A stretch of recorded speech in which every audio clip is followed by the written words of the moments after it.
Welcome to Biotech Stage. It's a stage where we talk with biotech professionals from the globe and from the whole spectrum of the biotech functions, whether it is president, vice president, director, team leaders, entrepreneurs, and most importantly, people who work on the bench, that means scientists. Today, our guest is Dr. Renu Kundu.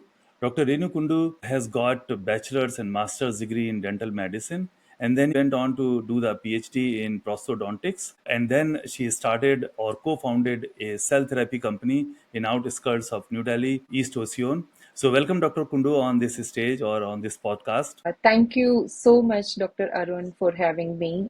It's a pleasure for me to be here. And as you mentioned, my journey, from a prosthodontist to enter into the cell therapy area, the transition has been a natural progression, I would say, and with a simple goal, just to cure or heal the patients. So, as a surgeon, a dental surgeon, when I was practicing in my clinics, so the simple goal always has been the patient care and to heal the patients who are suffering from maxillofacial defects because of oral cancers or any congenital deformities. So with that vision of to cure solid tumors, we started this company, which is India's first allogenic cell and gene therapy company.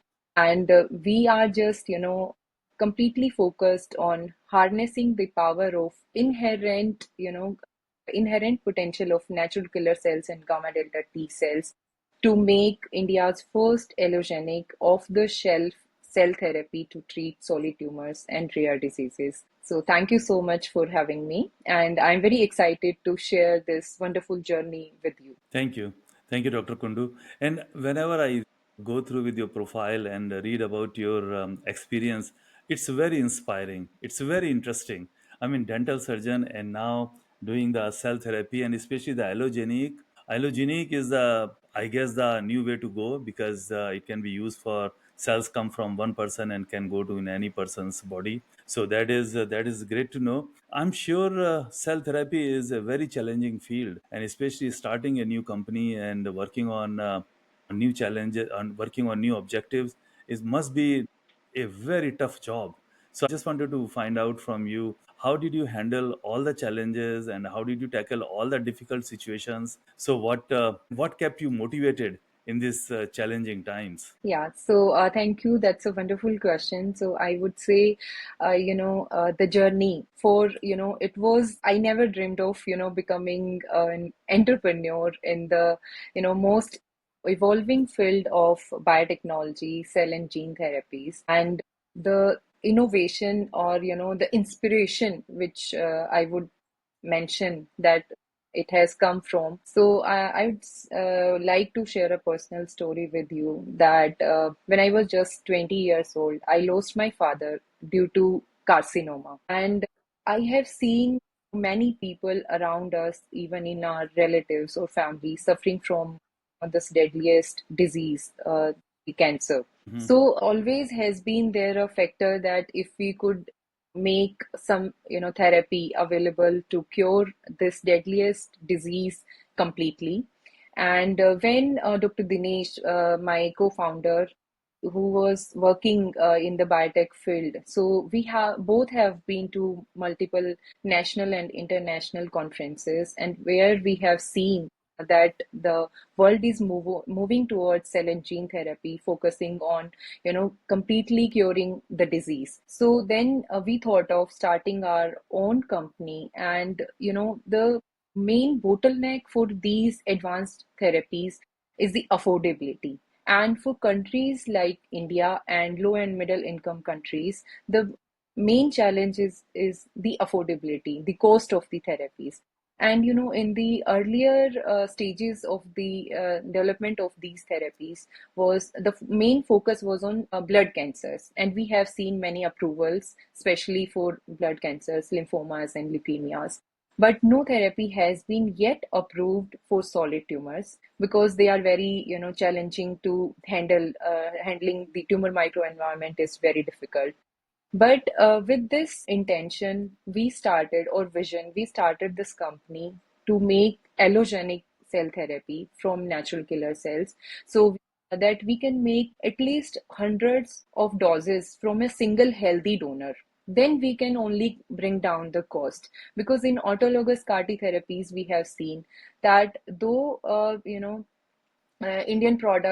two Indian products are approved in India nowadays, but the cost lies between 35 to 60 lakhs, which is still not affordable for many patients in India. So we have taken this target of making this affordable therapy for Indian patients in low and middle income countries, where we can bring down the cost at least around 10 lakhs per dose. So that's our main focus.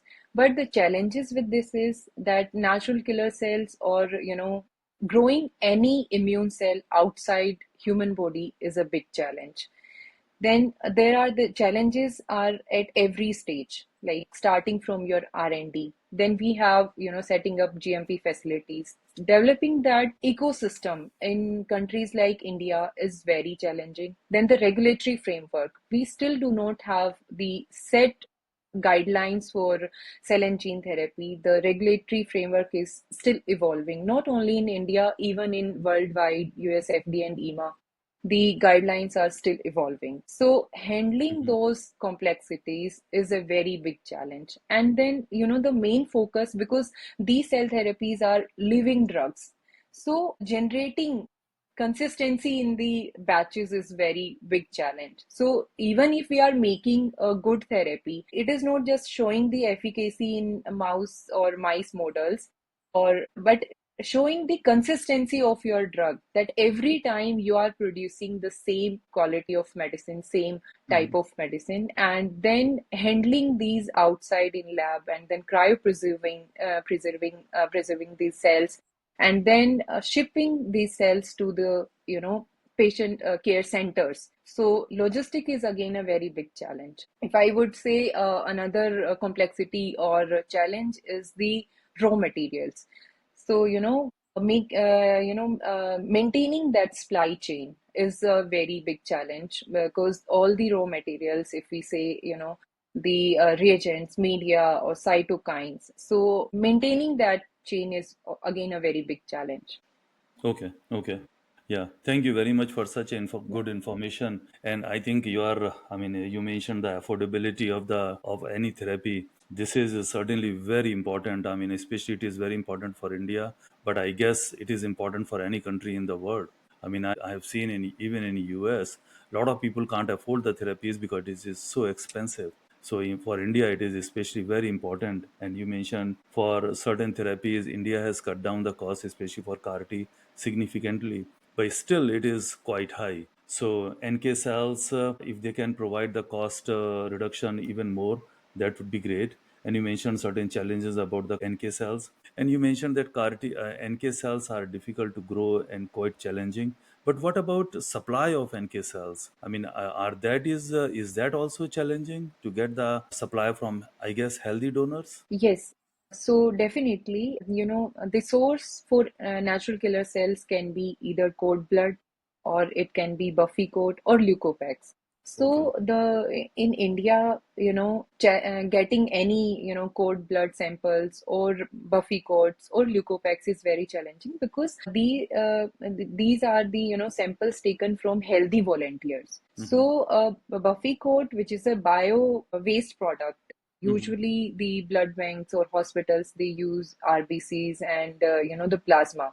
They throw this Buffy code, but still to get the Buffy code from any hospital, we have to take multiple approvals. So we have to take Okay. IRB approval or Human Ethics Committee approval from there. So sometimes that takes time, and then because this is our starting material, so we will be isolating natural killer cells from either buffy coat or leukopex. So buffy coats are still easy, but getting leukopex, because for that it is interventional process. So sometimes healthy volunteers are not very comfortable with that. Hmm. So Getting leukopex is a challenge, but yes, we need multiple approvals even before starting that. The challenge is lies that out of the buffy coat or leukopex, we derive PBMCs, and out of PBMC, then we are isolating natural killer cells. So the concentration or the volume of natural killer cells is very less. So if we get around, out of 30 to 60 ml Buffy coat, we get around 15 million cells, NK cells. Okay. So then we need to, scale that up. We need to expand them in the lab outside. Hmm. Human body, we need to expand them in our labs. So expanding them, and then doing the genetic engineering, inserting our gene of interest into that, because natural killer cells are very fragile, they are Hmm. very sensitive, so they comes under stress even with the very minor manipulation. So maintaining them outside is a challenge, and getting the number of cells, and there is a lot of donor variability, I would say, because Okay. we are taking from healthy donors. But sometimes, even if we have the same blood group and same age group patients, but still sometimes natural killer cells, the number of cells and the health status of these cells varies a lot. There is a huge variation between donor to donor. So donor Okay. variability is Okay. again a very big challenge. Hmm. Okay. Okay. And what about the shelf life? I mean, once you get the NK cells or amplify them in cell culture, how long they are stable for? So we need to cryopreserve them, and for which we are doing, multiple stability studies for that. So once they are cryopreserved, we have seen, at 3 months, 6 months, and for 1 year, we are still doing the stability studies for NK cells. Yeah. Okay. So that leads to my next question or next point of discussion. You mentioned that it is difficult to get the NK cells from the healthy donors. So what should be done to educate public to donate blood or to donate NK cells or Buffy coat? What should be done? What I mean, can anything be done? Yes, so that's a very good question. I think we should work upon, educating the patients, Hmm. and then educating the hospitals itself. So because we are taking the blood from healthy donors, so education is very, very important. Though we are taking informed consents, and where we have explained, the research work we have explained, and we have in local language also and in English as well. So though we are, definitely letting the patient know about the type of research, but still sometimes patients, going for interventional therapies, there is hesitation.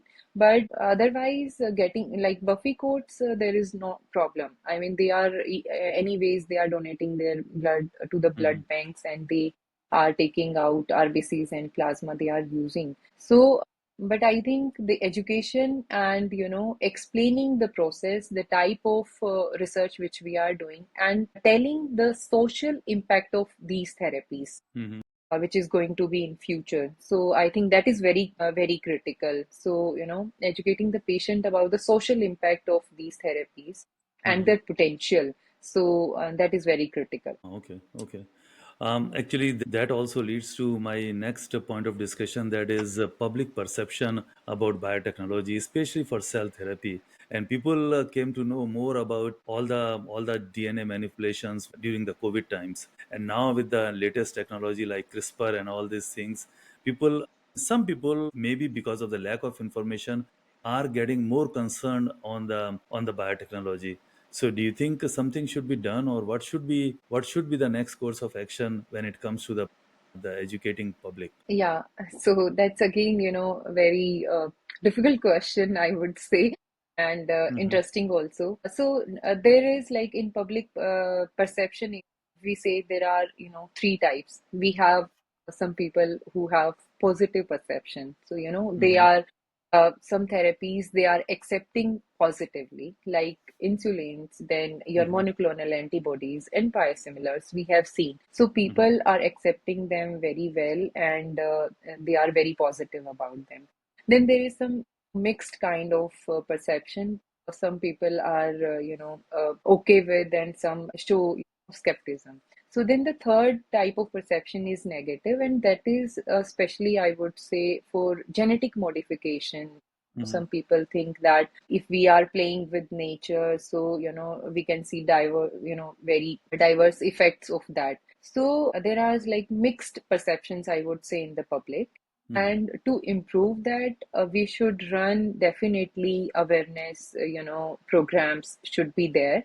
And it should not only be from the industry, it should also be from the government side or from the regulators, Hmm. because they should run some campaign or awareness programs where we can, emphasize on the impact of these therapies, these life-saving therapies, I would say, on the human health. Hmm. And there we can justify that we are not just playing with nature, we are Hmm. just trying to use the genetic manipulation for the betterment of human health. Hmm. We are trying to cure, and the kind of huge potential these therapies have. But in this, there are some, kind of people who always respect nature and who always believe in the power of healing of human body. Hmm. And we can, just then emphasize on this, a power of healing of our body, that Hmm. we are just harnessing, and we are just, using this power, healing power of our own body or our own blood product. And in Hmm. kind of these allogenic therapies, definitely there is, there is a challenge. Even the regulators are very skeptical, because we are using from some other healthy donor, and if we Hmm. are then injecting to multiple patients, so if something goes wrong, so Hmm. we it can, affect multiple patients, or that kind of thing is also there. So if your process and your product has gone through all the testings, and your product is completely sterile and potent, then we can, emphasize on the effect or impact of these therapies. So I Hmm. think the education, keeping the transparency between the regulators and the patients, is very, very critical. Yeah, I agree. I mean, keeping the transparency and the combined efforts from the companies and the government can do a better job and educate people in terms of genetic modifications. And people already are aware of genetically modified crops, whether it is a fruits or grains. So I think more education can be done on that regard. So Dr. Kundu, the one thing I want to mention that the target audience for this podcast is the younger generation, and there are a lot of people who are entering into the workforce of Mhm. biotechnology with their bachelor's and master's degree, and they need some challenging stories, some nice guidance from people or successful people like you. So what would you tell them, what would you advise them, what they need to focus on, what are the skill and qualities they need to polish upon? And so if you could please share some of your guidance for them. Yeah, yes. So definitely, I would say this era or this time is a very big opportunity for youngsters to start working into biotech innovation. So in India, I would say specifically that with the vision of our prime ministers making Atmanirbhar Bharat and making India as bio innovation hub, we are seeing lot of attraction, in supporting, and they are making multiple policies and programs to support this innovation in biotechnology. So this is the best time, I would say, for the youngsters to enter. But yes, they should enter this field with very wide open eyes. They should be ready to accept the challenges. They only need, do not need only the great science to do, but they should Mhm. be, able to understand the challenges of the Mhm. biotechnology, that you have to handle the regulatory challenges, the financial challenges, And the collaboration, they should have the collaborative mind. This is a very very vast field, and the biotechnology field is very capital intensive. So starting from your idea till commercialization, huge investment is needed. So they should be ready. And I would say the main thing is perseverance. So they should be very resilient. They should not be worried about failing their experiments. That negative data is also, they Also, should have lot of perseverance. Only then they can succeed in this field.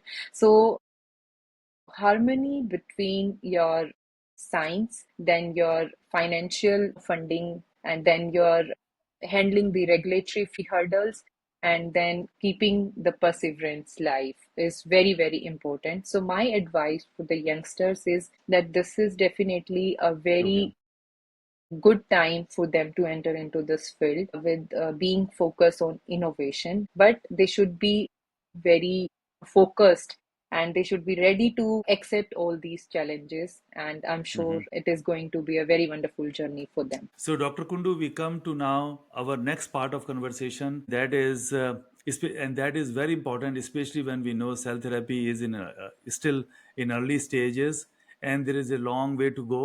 And if I were to ask this question from general public, I'm going to get very speculative answer. But from you, it is going to be well thought out, and also especially with vision that you have and with the experience you have, our audience is going to get a very good response from you. So the question that I want to ask is, where do you see cell therapy would be in coming 5 years, 10 years from now? Yeah.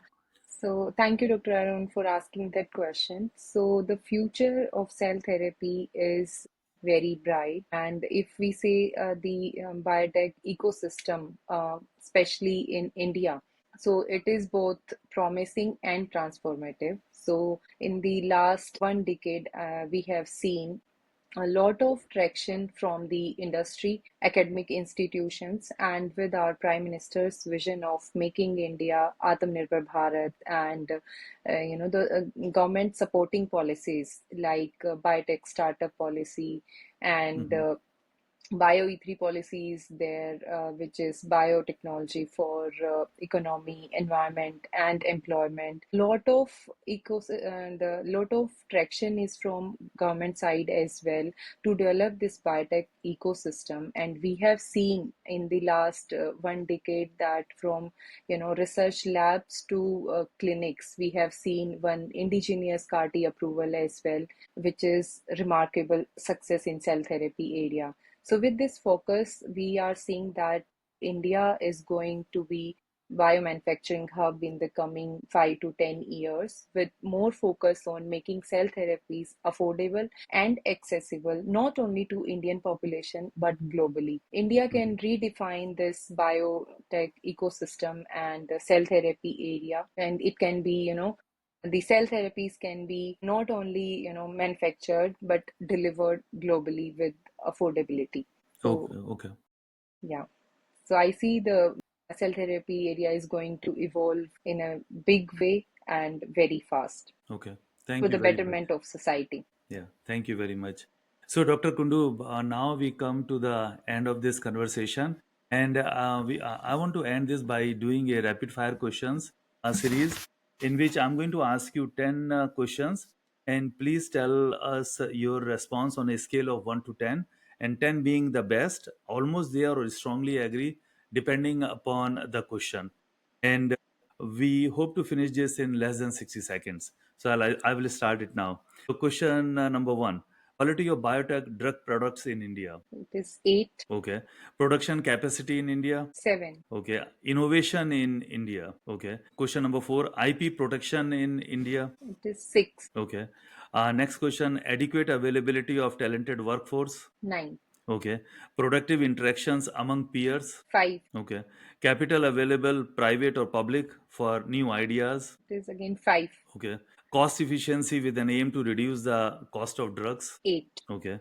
And question number nine: unambiguous guidelines for regulatory approval. 6, Okay. And final question, question number 10: make in India efforts. 10. Okay. Thank you, Dr. Kundu. With this, we end this podcast or our conversation. So, thank you very much again for all of your ideas, all of your suggestions. So, thanks again. Thank you so much, Dr. Arun and Biotech Stage, for having me. I thoroughly enjoyed my conversation with you. Thank you. Thank you.